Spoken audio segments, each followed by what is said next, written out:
અખિલ કચ્છ મુસ્લિમ યુવા core committee દ્વારા ભુજ જિલ્લા કલેક્ટરને આવેદનપત્ર પાઠવીને ચૂંટણી પ્રક્રિયામાં થઈ રહેલી ગેરરીતિઓ અંગે ગંભીર આક્ષેપો કરવામાં આવ્યા હતા। આવેદનમાં જણાવ્યા અનુસાર કચ્છ જિલ્લા સહિત સમગ્ર ગુજરાતમાં ફોર્મ નંબર 7નો દુરુપયોગ કરીને મતદારોના નામો મતદાર યાદીમાંથી કમી કરવાનું વ્યવસ્થિત ષડયંત્ર રચાઈ રહ્યું છે। અસામાજિક તત્વો દ્વારા કોઈ પણ પ્રકારની ચકાસણી કે પુરાવા વિના મોટા પાયે આવા ફોર્મ ભરીને તંત્ર પર દબાણ લાવવામાં આવી રહ્યું હોવાનો દાવો કરાયો છે।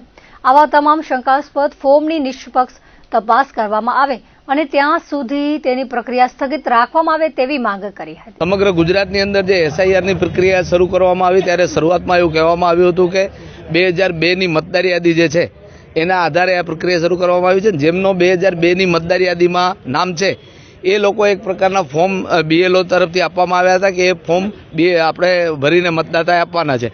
બીએલઓ એ કામગીરી ઘર ડોર ટુ ડોર ઘરે જઈને કરવાની હતી। બીએલઓ પોતે ફોર્મ ભરવાના હતા, પરંતુ બીએલઓએ માત્ર ફોર્મ મતદાતાઓને આપી દીધા છે।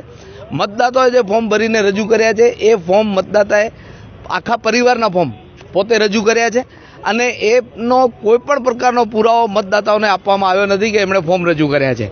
ત્યારબાદ એની અંદર સુધારાની પ્રક્રિયા હતી, તો દાખલા તરીકે મારો ફોટો મેં સાથે આપ્યો છે, મારું નામ મેં સ્પષ્ટ શબ્દોમાં વ્યવસ્થિત રીતે લખ્યું છે, તો જે ફોટો હતો એ જ ફોટો પાછો આવ્યો છે નવી મતદાર યાદીમાં।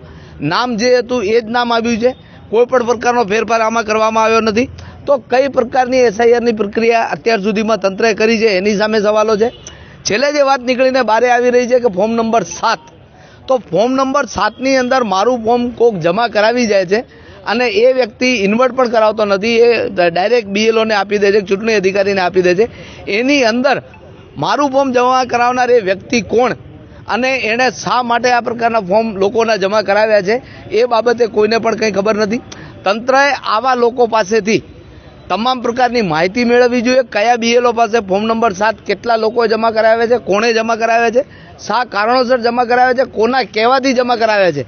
આ જે કમલમના ઇશારે જે પ્રકારની પ્રક્રિયા થઈ રહી છે એ પ્રક્રિયા શંકા ઊભી કરે એમ છે।